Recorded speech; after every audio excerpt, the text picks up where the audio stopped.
Eugenio, encantado de verte en el programa de nuevo. Un placer, Eh, Jorge, un placer. Ahí nos estuvimos viendo la semana pasada en TDX. Una bonita experiencia. Excelente experiencia y un gusto haberte visto y haber compartido esa experiencia con vos y por supuesto estar aquí con vos también. Claro. Bueno, porque hablaste del futuro de la energía. Me impresionaron los números, ¿verdad? Eh, yo escribí un libro sobre energía, todo esto, te lo paso. Eh, Lógicamente me traje de toda la gente del ICE a ver qué perspectivas tenían ellos, ¿verdad? O sea, nosotros, las hidros se acabaron, o sea, los costos son altísimos, ya no hay disponibilidad yo creo que las eólicas andan ahí en costos mucho más bajos de los que inicialmente se dieron, ¿verdad? Cuando comenzaron a poner aquí las diferentes, digamos, antenas, o no sé cómo se llaman, Las torres las eólicas. torres eólicas. La geotermia sí es impresionante la capacidad, pues produce todo el año, ¿no? Pero ya los parques nacionales ya limitan mucho Y están las térmicas, que son las plantas que están produciendo ahora energía, ¿verdad?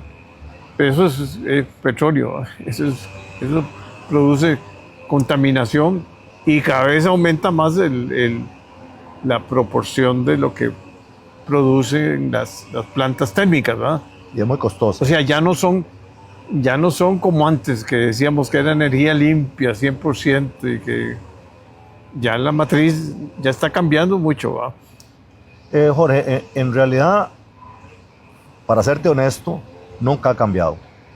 Y el hecho de que nosotros decimos que tenemos energías renovables casi 100%, no es más que un mito, no son más que frases de marketing en realidad.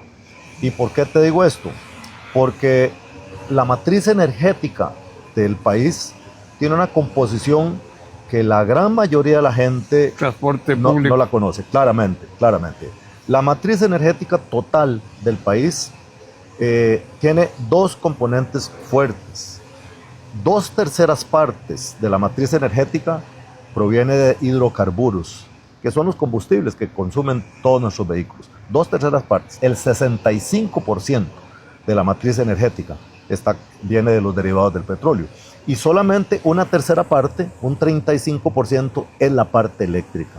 Y eso es lo que la gente conoce, la parte eléctrica. Cuando uno habla de energía, la gente tiende a pensar solo en electricidad, cuando en realidad la energía es toda mucho más cosas. Entonces, Es lo que mueve el mundo. eso es lo que mueve el mundo. Pero entonces, la energía que consumimos en Costa Rica, esas 2/3 partes que provienen de los hidrocarburos, tienen varios problemas. Primero, somos absolutamente dependientes de los productores de petróleo, con todos los riesgos y costos que eso implica, ¿verdad? Porque depender de los productores del petróleo significa depender de lo que pase en el estrecho de Hormuz, por ejemplo. Por el estrecho de Hormuz pasa cerca del 90% del petróleo que alimenta el mundo.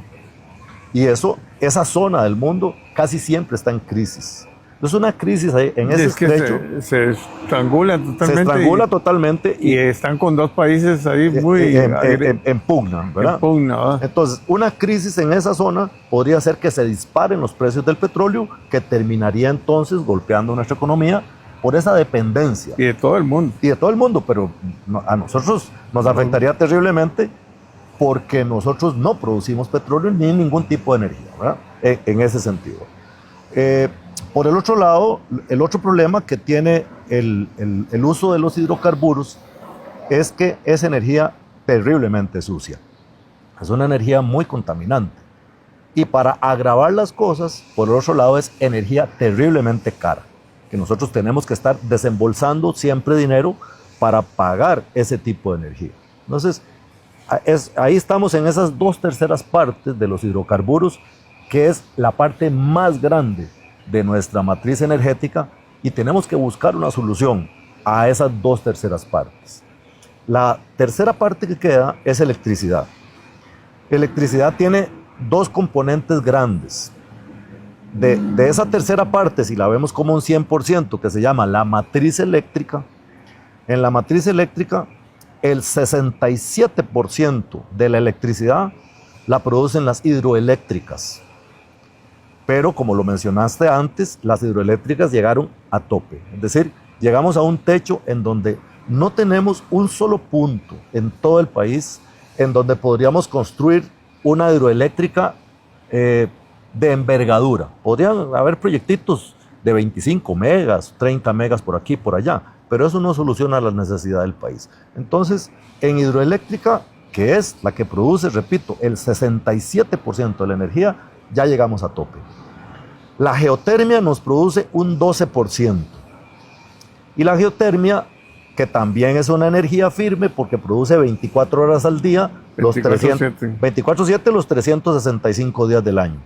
Esa produce el 12%, es decir, sumada a la hidroeléctrica con la geotermia, nos producen alrededor del 80% de la electricidad que consumimos hoy. Electricidad. Electricidad. Y eso es energía firme, esas dos. El otro 20% de la electricidad son fuentes variables. ¿Quiénes son? La eólica, que tiene mucho campo para crecer, que claro, produce tal vez un 12% más, y tenemos la solar, que apenas está ahí pellizcando. Mira, no llega ni al 2% en este momento, solar.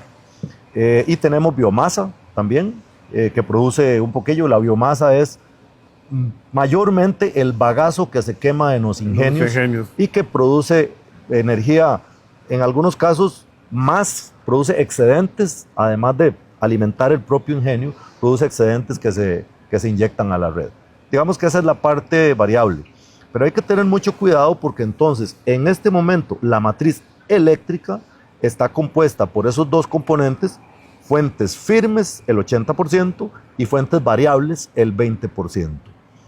No se debe pensar en elevar mucho el porcentaje de fuentes variables porque pueden haber sumatorias de circunstancias en algunos momentos, un momento en que haya poco viento y un día nublado, por ejemplo, hace que se caiga la producción de las eólicas y que se caiga la producción de la solar.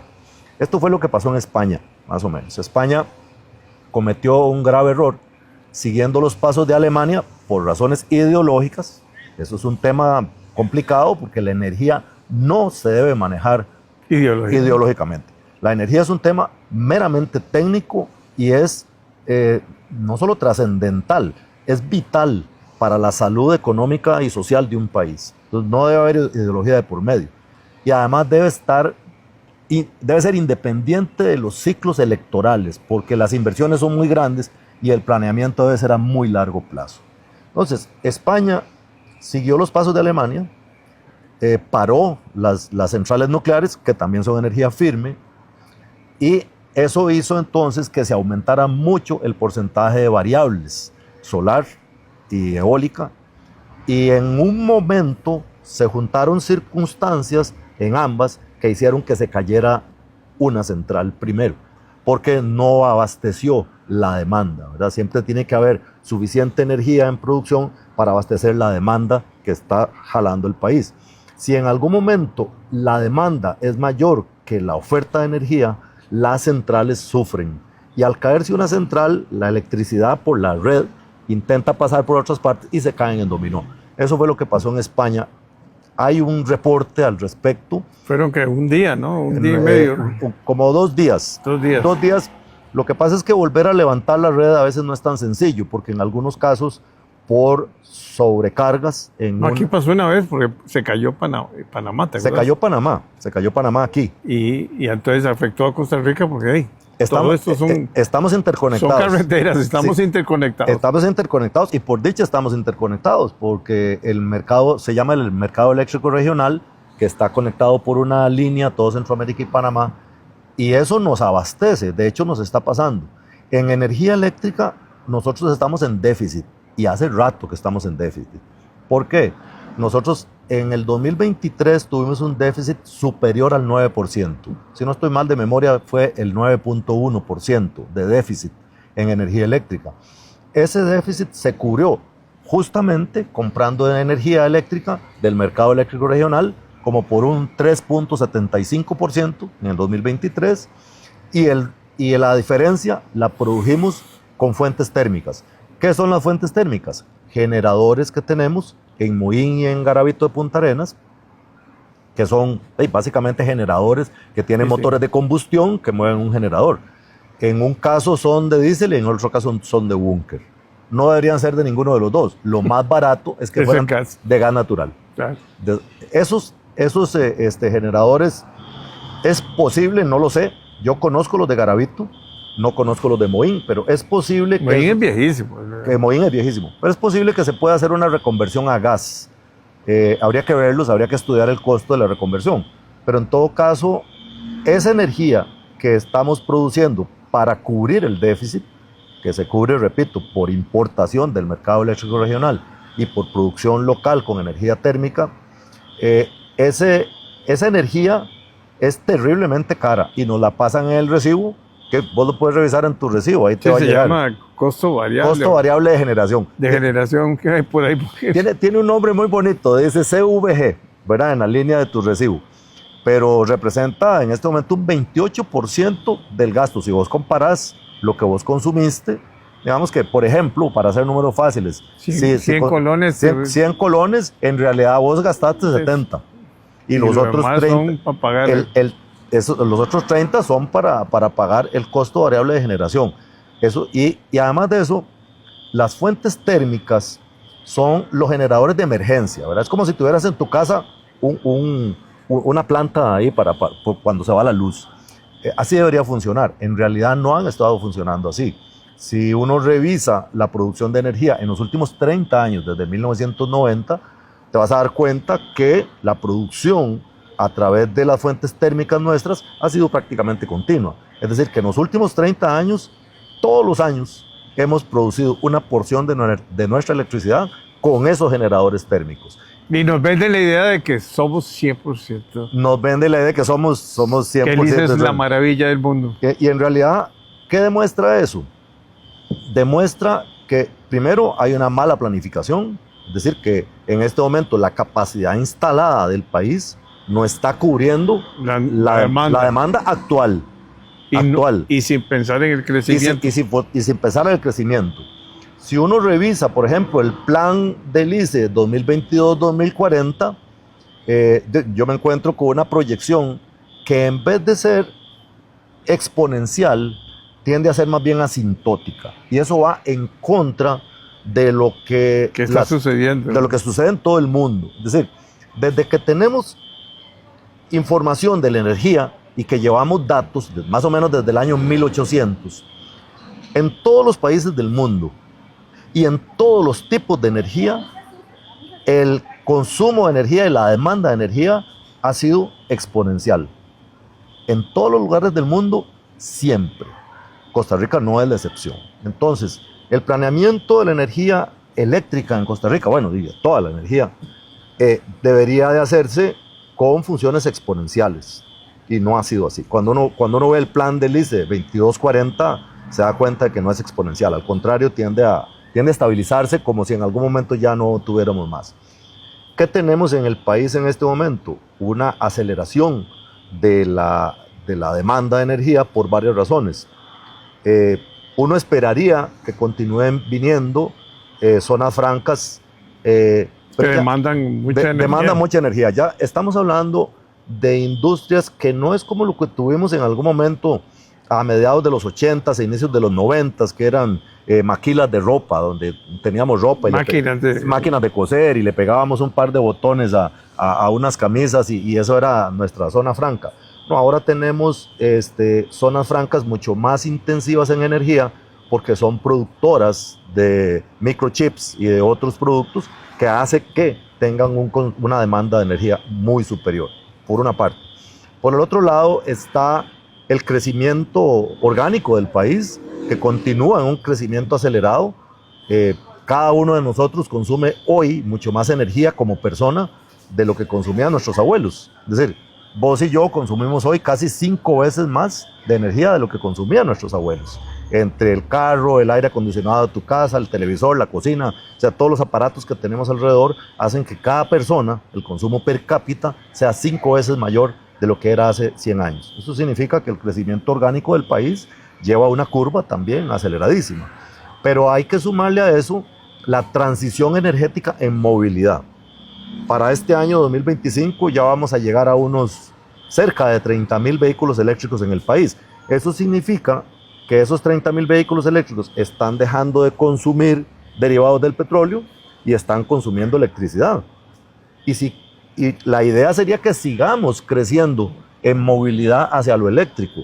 Todos los vehículos livianos deberían ser eléctricos de aquí a un plazo de 25 años. Debe haber un plazo de renovación. Pero necesitamos la electricidad para alimentar esos vehículos. Sí, sí. Y la electricidad la vamos a producir con combustible. Bueno, o la otra posibilidad que... Bueno, las posibilidades que hay, Jorge, tenemos potencial en la geotermia. Hoy día se está explotando alrededor del 14% apenas de geotermia. ¿Cuál es el problema de la geotermia? Que todo el potencial, o la mayoría del potencial, está cerca de los volcanes, pero dentro de parques nacionales. Y no podemos tocar, son intocables los parques nacionales. Hay algunas tecnologías modernas que ya es más puntual. Se llama microperforación. Microperforación. Y la microperforación podría dar algunas posibilidades de explotar geotermia sin entrar en los parques nacionales. Es decir, que estando en una propiedad, digamos, contigua a un parque nacional, podría perforarse y llegar hasta donde está el potencial geotérmico. Pero hay que tener cuidado ahí, Jorge, porque no es tan fácil. Te voy a dar malas noticias. El proyecto Pailas 1 y Pailas 2, construido por el ICE, costaron casi $7 millones por megawatt. 6.950.000 uno y 6.965.000 el otro. Resulta entonces que los proyectos geotérmicos Pailas 1 y Pailas 2 son los 2 proyectos geotérmicos más caros del continente americano. Entonces sí tenemos potencial, pero siendo tan caro posiblemente no nos resulte rentable si es que lo vamos a explotar a esos precios. Es decir, la energía tiene que ser abundante, segura, pero también tiene que ser barata. Sí, claro. Barata. Si no, eso pasa para el costo. Claro, claro. Entonces, en geotermia, si no tenemos costos no hay nada que razonables, hacer. No hay nada que hacer. Con hidráulica hemos tenido algunos problemas. El proyecto Reventazón fue concebido originalmente un proyecto cercano a los $400 millones. 400 y tantos millones de dólares. Y después se fue a las nubes. Después se fue a las nubes, o sea, 6 meses después de haber dado el banderazo de salida, ya estaba en 700 millones y terminó costando 1.400 millones. Y está generando alrededor de 300 megawatts. Entonces, cuando uno hace la relación costo por megawatt, es también un costo muy alto. Y en todo caso, en hidroeléctrica ya llegamos al tope. Desafortunadamente perdimos la oportunidad del proyecto en el río Terraba, que es nuestro río más caudaloso. Fue un proyecto que originalmente se concibió en cooperación con la agencia japonesa, con la JICA, que se llamaba en ese momento Gran Boruca. Por razones administrativas y otras cosas, luego se rediseñó el proyecto y se abandonó a los japoneses y se le llamó el proyecto de Iquiz. Era un proyecto un poquito más pequeño. En ese proyecto hemos invertido, vos y yo y todos los costarricenses, más de $100 millones en estudios y otras cosas, y ya no lo podemos construir. Ahí tenemos un problema, que es que la zona de inundación del proyecto y de operación del proyecto está dentro de reservas indígenas, y no, la consulta se fue a instituciones internacionales, a organismos internacionales, y no lo logramos. Era un proyecto importante porque era un proyecto en total de unos 612 megawatts, el proyecto más grande que habría no solo en Costa Rica, sino en todo Centroamérica, pero ya no podemos contar con él. Entonces, ¿cuáles son las opciones que nos quedan? O sea, ¿cómo vamos a producir la energía que necesitamos en Costa Rica, en primer lugar ya, porque ya estamos en déficit, lo que estamos hablando. Estamos importando energía del mercado eléctrico regional y produciendo con los generadores térmicos. Entonces necesitamos energía para cubrir el déficit de hoy y necesitamos energía para el futuro. Para el futuro, ¿verdad? Entonces tenemos un panorama complicado en energía, Jorge. En energía eléctrica y en energía derivados del petróleo, que uno quisiera terminar con esa dependencia de la energía del petróleo. Bueno, pero está la alternativa que está ahora en el mundo, viendo que antes no se tomaba en cuenta, que era la energía atómica. Bueno, yo lo veo como dos alternativas, Jorge. En el caso de la movilidad, yo sugeriría un cambio, una transición energética en dos sentidos. Todos los vehículos livianos, es decir, estamos hablando de las motos, de los vehículos particulares, de los camiones de reparto y de los autobuses urbanos, todos esos deberían de pasar a vehículos eléctricos en una transición de 25 años, de aquí al año 2050. Entonces, digamos que es la primera transición. En vehículos más pesados es difícil hacer la transición eléctrica, no que no exista. Pero se puede hacer con gas. Se puede hacer con gas. Entonces, esa es la segunda transición. La transición de vehículos más pesados, de más de 4 toneladas y hasta los furgones de 40 toneladas y los autobuses interprovinciales, se haría la transición a gas natural también, una transición escalonada de aquí al año 2050. Y con eso eliminamos la dependencia de los hidrocarburos, que es la parte más grande de nuestra matriz energética. Eso sería un triunfo, porque es nuestra parte más grande y quitamos ese costo y esa energía sucia. En el caso de la energía eléctrica, visto que ya no tenemos hidráulicas, visto que no queremos aumentar el porcentaje de fuentes variables, mi propuesta sería energía nuclear. Y energía nuclear es la tendencia mundial en todo caso.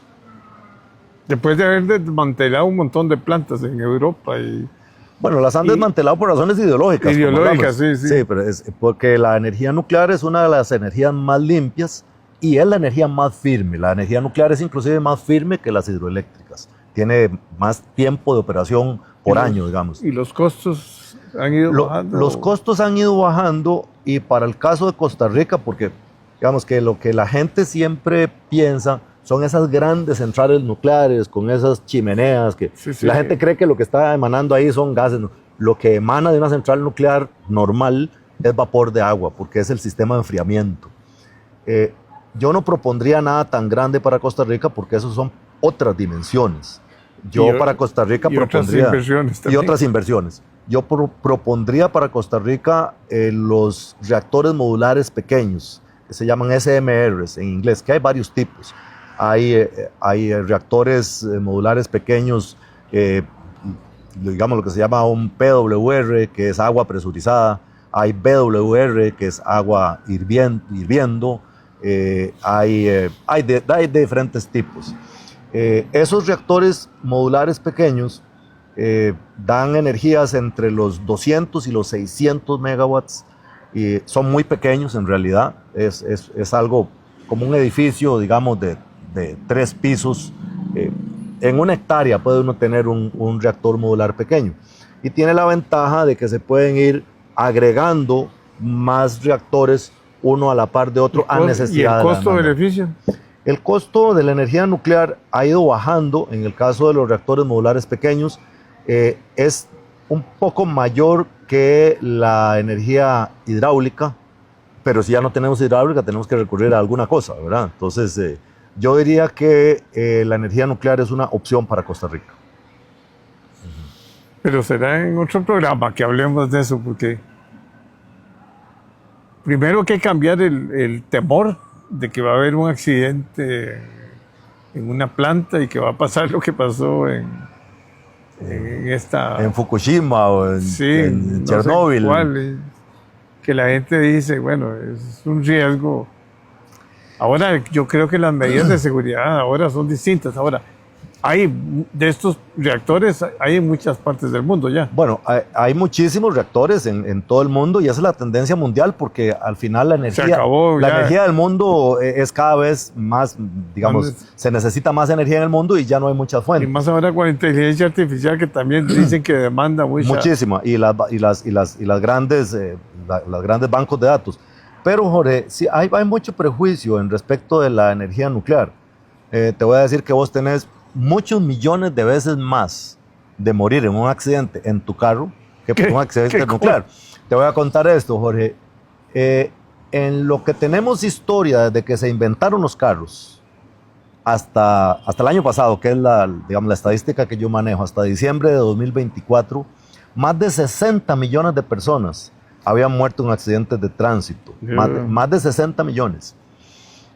En aviación, por ejemplo, desde los hermanos Wright, desde el primer vuelo de los hermanos Wright hasta diciembre de 2024, más de 250,000 personas han perecido en accidentes de avión.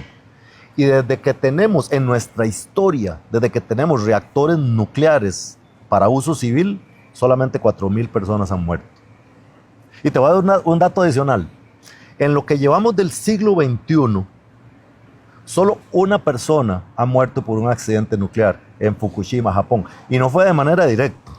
Es una persona que el gobierno de Japón aceptó que su cáncer de pulmón posiblemente había derivado del accidente de Fukushima. Entonces, ¿por qué? ¿Y cómo esta guerra de Ucrania y Rusia y todo? Se habla de que han atacado plantas nucleares. Sí, porque en Ucrania, bueno, Chernóbil está en Ucrania. En Ucrania hay varios reactores que están activos y en una guerra parte de los objetivos militares... Para paralizar la producción de energía. Pero en general la energía, ¿verdad? Igual sí. las represas hidráulicas son también objetivos militares porque eso debilita el país, no porque sean nucleares. Te voy a dar algunos datos. Por ejemplo, no existe ningún reactor nuclear en el mundo que tenga un sistema de seguridad para no estallar. Ninguno del mundo. Y esto es por la misma razón de que vos no tenés un sistema en tu casa para que tu casa no estalle. La gente cree que los reactores nucleares pueden estallar. Y no, los reactores nucleares no estallan. Porque el material nuclear que tiene un reactor nuclear tiene un enriquecimiento de uranio de apenas entre el 3,5% y el 5%. Y eso no tiene ninguna capacidad para estallar. El uso militar del uranio tiene que estar enriquecido a más del 90%, que es mucha distancia. Esos son los temas que la gente oye, el enriquecimiento de uranio y todo eso. Es por eso, ¿verdad? Entonces, digamos que la gente le tiene hay mucho prejuicio, mucho temor, porque hay mucho amarillismo cuando hay un accidente nuclear. Películas, pero hay accidentes nucleares en que no sucede nada. En el accidente de Three Mile Island en Nueva York, en Tennessee, no murió nadie, no pasó nada. En el mismo de Fukushima, o sea, se evacuó la gente, se arreglaron las cosas, se está echando a andar la planta otra vez y no pasa nada. La comunidad nuclear del mundo es una de las comunidades que más se comunica entre sí, independientemente de las fronteras de los países. ¿Y la mayor tecnología que son alemana o ya están los chinos trabajando? Los chinos tienen tecnología muy grande. El año pasado estuve cerca del complejo nuclear más grande del mundo, que genera 5,000 megawatts. Es enorme, enorme. Y los chinos también están experimentando con una tecnología nueva, que son reactores modulares pequeños de torio. Torio es un elemento preuránico, es decir, está antes del uranio en la tabla periódica. Tiene algunas ventajas. El torio existe mucho más en la naturaleza, 4 o 5 veces más, por una parte. Por otro lado, no existe proliferación de torio porque no se pueden hacer armas nucleares de torio. Entonces son ventajas, digamos, que se pueden lograr. Pero en el experimento que se está haciendo en China y está avanzando también un laboratorio que está en Oak Ridge, en Tennessee, para hacer reactores modulares que puedan ser alimentados con combustible, que es una mezcla de torio y de residuos nucleares de otras plantas, lo cual significaría que los nuevos reactores de torio podrían ir consumiendo los residuos nucleares que tenemos, porque a esos residuos les queda mucha energía.